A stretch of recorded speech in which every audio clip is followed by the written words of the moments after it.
ndabizi ko ibi ngibi ndi gukora byanzanira ibibazo kandi ibibazo bikomeye cyane. Nemeye kwinjira igisirikare kubera ko nemeye gutanga ubuzima bwanjye bwose. Nditeguye nimba ko ngo yagabanyamo kabiri hanyuma mukabona nkunda afunzwe, ni ikihe kibazo? Nyuma y'uko twabonye uwitwa Joseph Kabila yihuze na AFC M23 akagaragara i Goma asuhuza abaturage ndetse no mu nama z'ihuriro AFC M23, ibiganiro byinshi byagiye biba mukamubonamo ibinyamakuru byinshi ndetse n'igihugu cya Kongo gishika ururondogoro ndetse ubwo Kinshasa inama zarateranye ndetse ibintu bivuga yuko noneho banamwambaye n'ubudahangarwa bitewe nuko ngo yihuje n'uyu mutwe witwaje intwaro wa AFC M23.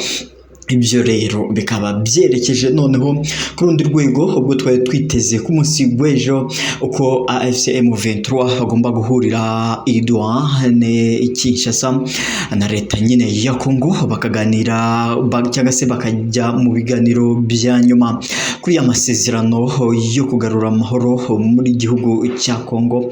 Ibyo ariko siko byagenze. Ubwo mu gitondo cy'ejo hagaragaye akavideo ka bamwe mu bagize ihuriro AFC M23 bibereye ku mazi bari kwirira ubuzima nta kibazo bafite, bavuga bati ntabwo tukigiye iduha mu biganiro rwose, ndetse amatelefone yaracishikanye ariko bo banga kugira nimwe bitaba bati twe turi AFC M23 ntabwo tugomba kujya mu biganiro n'aba bantu batifuza ko igihugu cya Kongo kigarukamo amahoro, ndetse yewe n'ibyo tubasaba bakaba nta na kimwe bakora.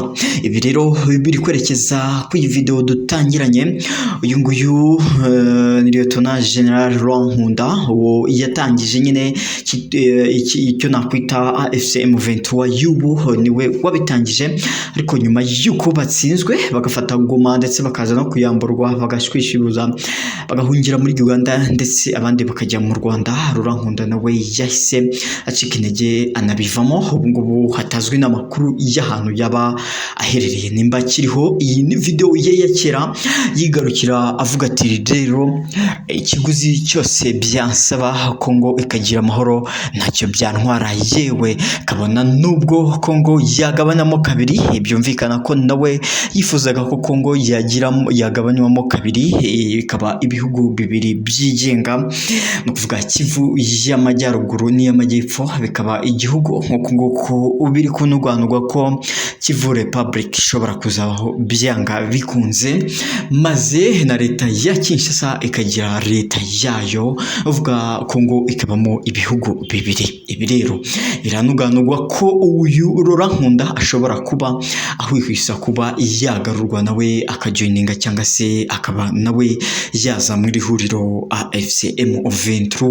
Ubu ngubu riri kuyoborwa n'uwitwa Colonel Nanga wahoze ndetse ari umwe mu bagize guverinoma ya Kongo.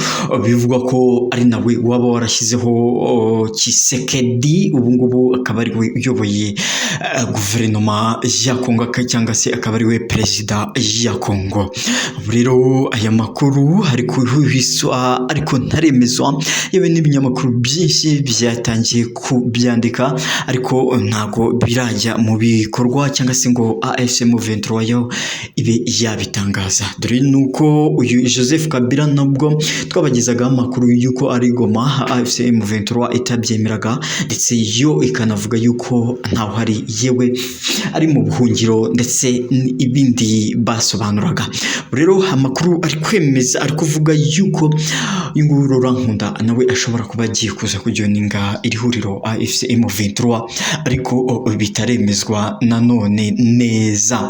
Amakuru rero yandi nuko nyine AFC M23 na leta ya Kongo ibiganiro bitakibayeho kubera ko iri huriro AFC M23 ryo ryikuye mu biganiro rikanga kujya idwa mu biganiro bya nyuma yuko kandi u Rwanda n'igihugu cya Kongo basinye amasezerano y'amahoro nabo ariko bikaba bitarasobanuka ibyayo masezerano bitewe nuko nta na kimwe kirashyirwa mu bikorwa, kandi amatariki bavuganiyeho yo gutangira gushyira mu bikorwa nta na kimwe barakora cyane cyane cyane ko leta ya Kongo nk'ubu yanze gutangira gushyira mu bikorwa igikorwa cyo gucyura cyangwa se cyo gukura umutwe witwaje intwaro wa FDLR.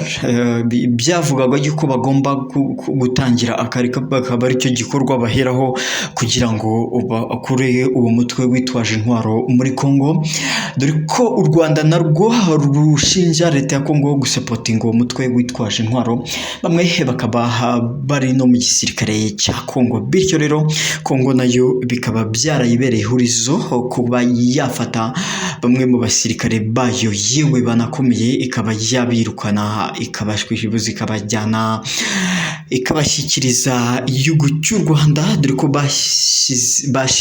bakoze amarorerwa mu gihugu cy'u Rwanda, aribo batangize banakashyira mu bikorwa jenoside yakorewe abatutsi mu mwaka w'1994.